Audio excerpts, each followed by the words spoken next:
அனைவருக்கும் வணக்கம். இன்னைக்கான ஆன்மீக பதிவில் நம்ம பார்க்க போகிற ரொம்ப முக்கியமான ஒரு பயனுள்ள ஆன்மீக தகவல் என்ன அப்படின்னு பார்த்தீங்கன்னா, மகாலயபட்சம் பார்த்தீங்க அப்படின்னா 2025 வருடம் எப்பொழுது வருகிறது, திதி கொடுக்கக்கூடிய உகந்த நேரம் என்ன, இந்த மகாலயபட்ச அமாவாசையினுடைய சிறப்புகள் என்ன, மகிமைகள் என்ன, இந்த நாளை நாம் என்ன செய்யணும் என்ன செய்யக்கூடாது அப்படின்ற மாதிரியான பல தகவலை தாங்க இன்னைக்கு வீடியோவில் நாம் தெரிஞ்சுக்க போகிறோம். ஸோ இந்த பதிவு உங்களுக்கு மிக பயனுள்ள விகிதத்தில் இருக்கும். வீடியோவை ஸ்கிப் பண்ணாமல் கடைசி வரைக்கும் பாருங்கள்.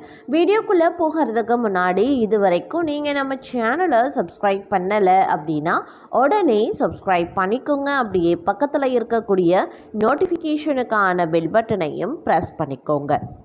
சரி நேர்களே, வாங்க வீடியோக்குள்ளே போகலாம். மாதம் அமாவாசை வந்தாலும் சரிங்க, ஆனால் வருடத்தில் வரக்கூடிய இந்த 3 அமாவாசைகள் மிக முக்கியமான ஒன்று அப்படின்னு சொல்லலாம்.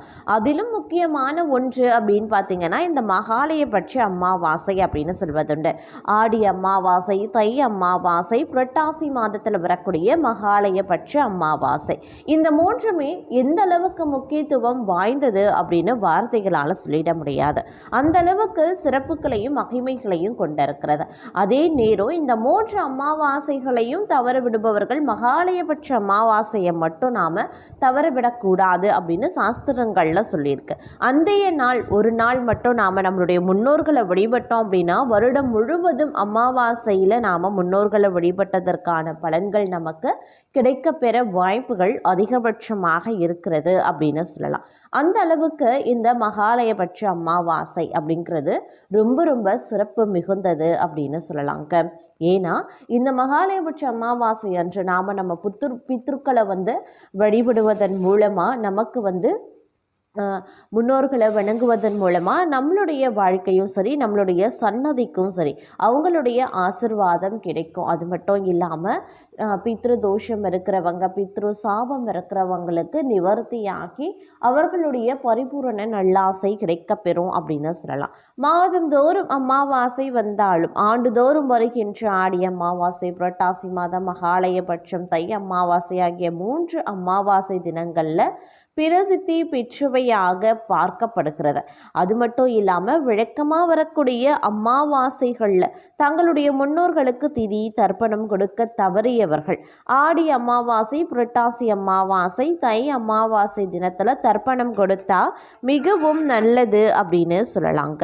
அது மட்டும் இல்லைங்க, முன்னோர்களை வழிபட்ட புண்ணியம் நமக்கு சேர்வதற்குண்டான வாய்ப்புகள் அதிகபட்சமாகவே இருக்கக்கூடிய ஒரு பிரசித்தி பெற்ற புண்ணியம் வாய்ந்த ஒரு அமாவாசை தினமாக மகாலயபட்சம் கருதப்படுவது புராணங்களில் சொல்லப்பட்டிருக்கிறது. அந்த வகையில் இந்த வருடம் வரக்கூடிய அமாவாசை, அதாவது 2025 வருடத்தில் வரக்கூடிய அமாவாசை செப்டம்பர் மாதம் 8ஆம் தேதி திங்கட்கிழமை துவங்குது. செப்டம்பர் 21ஆம் தேதி ஞாயிற்றுக்கிழமை மகாலய அமாவாசை வருகிறது. மகாலயபட்சம் செய்யாதவனுக்கு மங்களம் உண்டாகாது அப்படிங்கிறது பழமொழி. வசிஷ்டர், மகரிஷி, தசரதர், துஷ்யந்தன், நலன், அரிச்சந்திரன், பகவான் ராமர், தர்மர் ஆகியோர் மகாலயம் செய்து பெறும் பேறு பெற்றனர் அப்படின்னு புராணங்கள்லையும் சொல்லியிருக்கு. நாம இந்த உலகத்திற்கு வர முக்கிய காரணமாக இருந்த நம்மளுடைய முன்னோர்களை ஒருபோதும் நாம மறக்க கூடாதுங்க. இந்த மகாலயபட்ச அமாவாசை காலகட்டம் எப்பேற்பட்ட பித்ரு சாபத்தையும் நீக்க வல்லது. நம்மளுடைய முன்னோர்களுக்கு தர்ப்பணம் கொடுக்கும் போது இடம் மிகவும் முக்கியமானது. ஓடுகிற நீர் இருக்கும் இடத்தில்தான் தர்ப்பணம் செய்ய வேண்டும். அதனால் ஆற்றங்கரை அப்படி இல்லைன்னா கடற்கரையை தேர்ந்தெடுக்க வேண்டியது அவசியமாகிறது. திதி கொடுக்க உகந்த நேரம், தர்ப்பணம் கொடுக்க அன்றைய தினம் காலை 6 மணியிலிருந்து 1 மணி வரைக்கும் தர்ப்பணம் கொடுக்கலாம். ராகு காலம் மற்றும் யமகண்ட நேரத்தை தவிர்த்து கொள்ளுங்க. பெரும்பாலும் அதிகாலை முதல் 7 மணி வரைக்கும் கொடுக்கிறது மிகவும் சிறப்புக்குரியது அப்படின்னு சொல்லலாம். தர்ப்பணம் கொடுக்க முடியாதவங்க அன்னதானம் செய்து பித்ருக்களை வழிபடுவது மிகவும் உகந்ததுங்க. இது பல்வேறு நன்மைகளை நமக்கு வாரி வழங்கக்கூடிய வகையில் இருக்கப்பெறுகிறது அப்படின்னு சொல்லலாம். அப்படிப்பட்ட இந்த மகாலய அமாவாசை அப்படிங்கிறது நம்மளுடைய வாழ்க்கைக்கு மிக மிக முக்கியத்துவம் வாய்ந்த ஒரு சிறப்பு மிகுந்த ஒரு அமாவாசையாக கருதப்படுவது அப்படிங்கிறது சிறப்புக்குரியது அப்படின்னு சொல்லலாம்.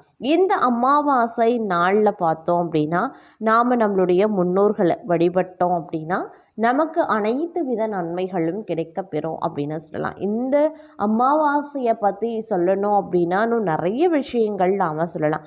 இருந்தாலும் மகாலயபட்சம் அப்படின்னு வரும்பொழுது நாம் இந்த நேரத்தில் செய்யக்கூடாத சில விஷயங்களும் இருக்கப்பெறுகிறது. அதாவது அமாவாசை அப்படின்னு சொன்னாலே நம்ம மாதம் வரக்கூடிய அமாவாசையில் நாம் எப்படி திதி தர்ப்பணம் கொடுக்குறவங்க திதி தர்ப்பணம் கொடுப்பாங்க, இல்லாட்டினா படையல் மட்டும் இட்டு வழிபாடும் செய்வதுண்டு. ஆனாலும் இந்த மகாலயபட்சம் அப்படிங்கிறது ரொம்ப ரொம்ப சிறப்புக்குரியது அப்படின்னு சொல்லலாங்க. ஆவணி மாத பௌர்ணமிக்கு பிறகு வரக்கூடிய பிரதமை திதி துவங்கி அமாவாசை வரையிலான 15 நாட்கள் அப்படிங்கிறது பார்த்திங்கன்னா மகாலயபட்சம் அப்படின்னு சொல்லுவாங்க. இதை முன்னோர்களை வழிபட்டு அவர்களினுடைய ஆசிகளை பெறுவதற்குரிய மிக முக்கியமான காலகட்டம். மகாலயபட்சத்தின் சிறப்புகள் அப்படின்னு சிறப்புகள் பார்த்தோம். இந்த காலகட்டத்தில் என்ன செய்தா பித்ருக்கள் தோஷத்தில் இருந்து விடுபட முடியும் அப்படிங்கிறத பார்க்கலாம்.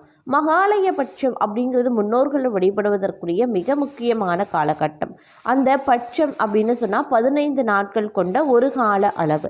அதாவது பிரதமை திதி துவங்கி அமாவாசை வரையிலான 15 நாட்களை குறிக்கும். பட்சம் அப்படின்ற சொல்லுக்கு கூட்டமாக வருதல், அப்படி இல்லைன்னா ஒன்று சேர்ந்து வருதல் அப்படின்ற பொருளும் இருக்குங்க. அதாவது இந்த காலகட்டத்தில் தான் பித்ருலோகத்தில் இருக்கக்கூடிய நம்மளுடைய முன்னோர்கள் பித்ருலோகத்தில் இருந்து பூமிக்கு வருவதாக ஐதீகம். மகாலயபட்சத்தின் 15 நாட்கள் முன்னோர்களுக்கு திதி தர்ப்பணம் சிரார்த்தம் செய்து வழிபடுவதற்கும் முன்னோர்களின் பெயரால் தானம் செய்து வழிபடுவதற்கும் ஏற்ற ஒரு சிறப்பான காலமாக நம்பப்படுது. வழக்கமாக அமாவாசைகளில் நாம் யாருடைய பெயரை சொல்லி தர்ப்பணம் கொடுக்குறோமோ அது அவர்களுக்கு மட்டுமே போய் சேரும். ஆனால் மகாலயபட்சத்தில் நாம் அளிக்கக்கூடிய தர்ப்பணம் நம்மளுடைய முன்னோர்கள் அனைவரையும் சென்று சேரும் அப்படின்னு சொல்லப்படுது. அதே போல் இந்த காலகட்டத்தில் அளிக்கப்படக்கூடிய தானங்களை நம்மளுடைய முன்னோர்களை நேரடியாக ஏற்று நமக்கு ஆசி வழங்குறது தாகவும் ஐதீகம்.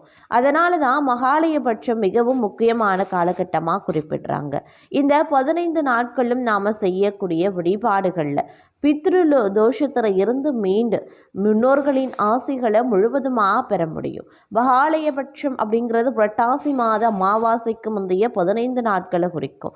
இந்த நாட்களில் செய்யப்படக்கூடிய முன்னோர் வழிபாடு குடும்பத்தில் ஏற்படக்கூடிய துன்பங்கள், சுபகாரிய தடைகள், பொருளாதார இழப்புகள் ஆகியவற்றை போக்கி சுபிக்ஷத்தை உண்டாக்கும். மகாலயபட்சத்தில் மட்டும் தெரியாதவர்களுக்கும் இறந்து போன அனைத்து உயிர்களுக்கும் தர்ப்பணம் நாம கொடுக்கலாம். இந்த ஆண்டு செப்டம்பர் 8ஆம் தேதி திங்கட்கிழமை மகாலயபட்சம் ஆரம்பமாகிறது. செப்டம்பர் 21 ஞாயிற்றுக்கிழமை மகாலய அமாவாசை வருகிறது. ஒரு வருடத்தில் வரக்கூடிய மிக முக்கியமான அமாவாசைகளில் மகாலய அமாவாசையும் ஒன்று.